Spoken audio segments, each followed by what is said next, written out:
Yan, so good morning mga paps, good morning mga ka-BF, and it's Sunday today. Walang game ang Gilas pero tuloy-tuloy ang FIBA Asia Cup. Last day ng preliminary round.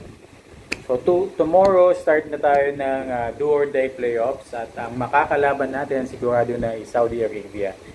So sa tingin nyo mga paps, kaya manalo ng Gilas against Saudi Arabia. Saudi Arabia yung host country ngayon. So, expect na natin na medyo may konting may mga tawag na hindi papabor sa atin.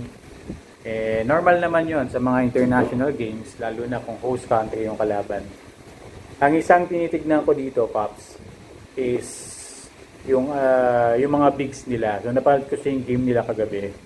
Yung number 12 ba yun ng Saudi Arabia, leading top scorer nila o top performer nila kagabi.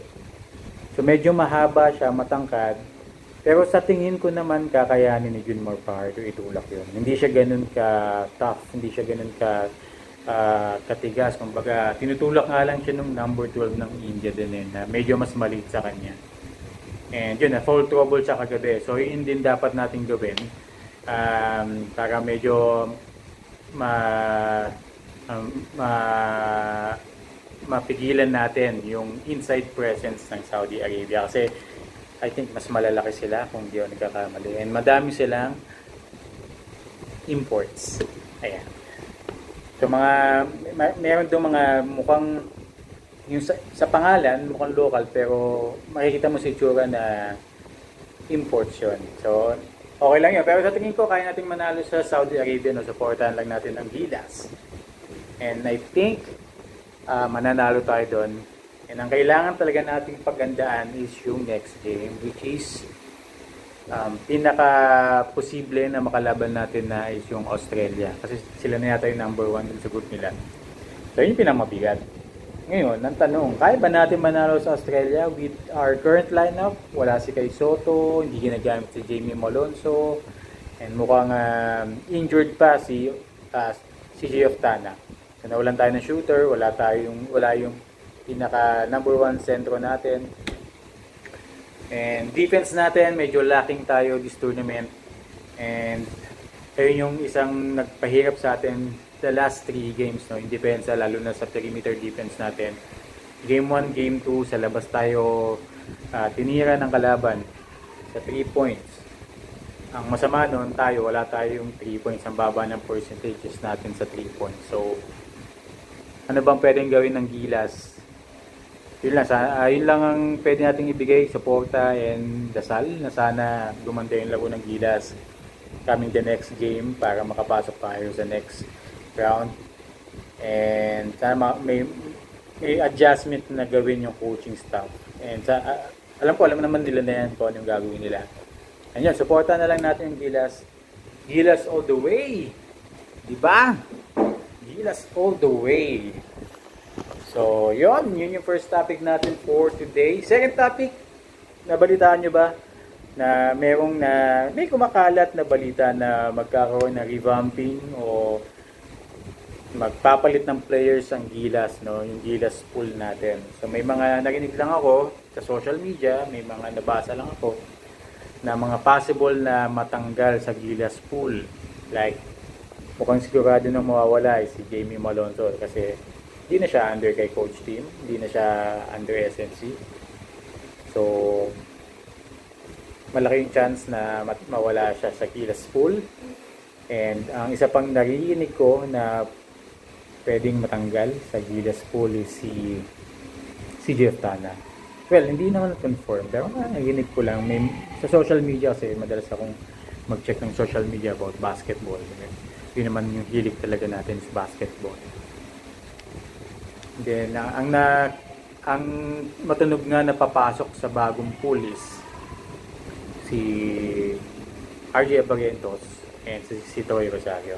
So, isa pa lang, kasi officially, si Renz Abando is part ng Gilas pool. So, parang nabanggit din siya na hindi na siya itutuloy sa Gilas pool kasi ang issue naman is familiarity dun sa system ni coach team, which is yung triangle offense. So baka yun, hindi rin natin makita si Friends Abando anytime soon sa mga laban ng Gilas Pilipinas. So tingnan natin, I don't know how credible yung information na nakuha ko, confirm ba siya o chismis lang. Nabanggit ko lang, na-share ko lang sa inyo para if ever mangyari, may konti na tayong ideya. Diba? So ano pang mga latest issue about Jamie Malonzo naman? Jamie Malonzo, 3 consecutive games na hindi ginamit.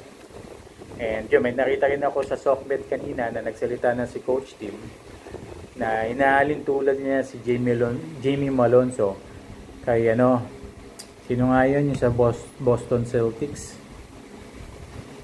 Teka.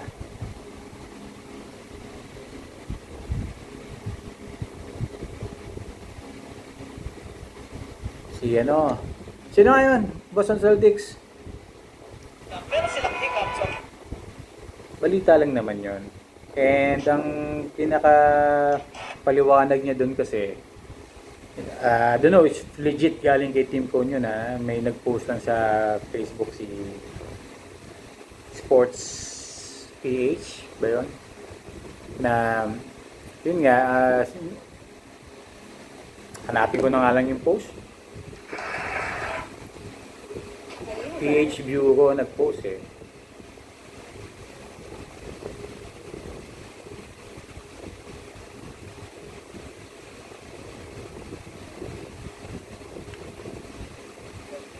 hanapin natin. PH Sports Bureau. Hindi ako nagkakamali.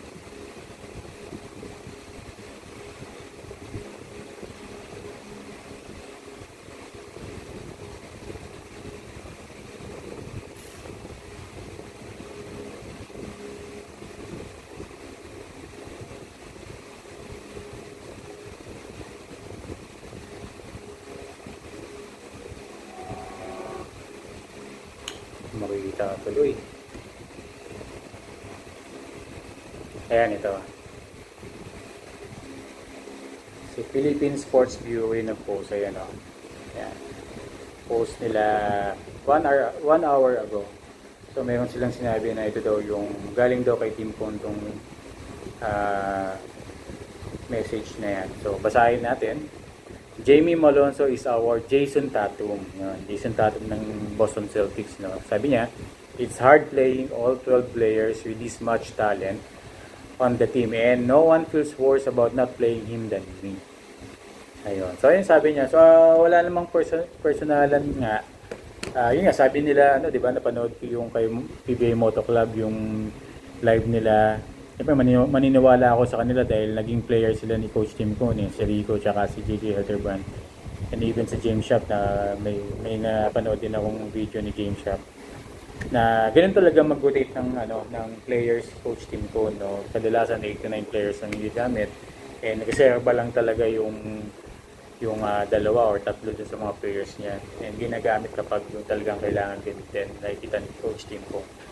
So, yan na natin yun. Huwag na natin kulayan yung issue na yon. Dahil sa tingin ko naman baka magamit pa si Jamie Malonzo, malay mo against Australia or against Saudi sa Monday gamitin na ni Coach Tim Cone.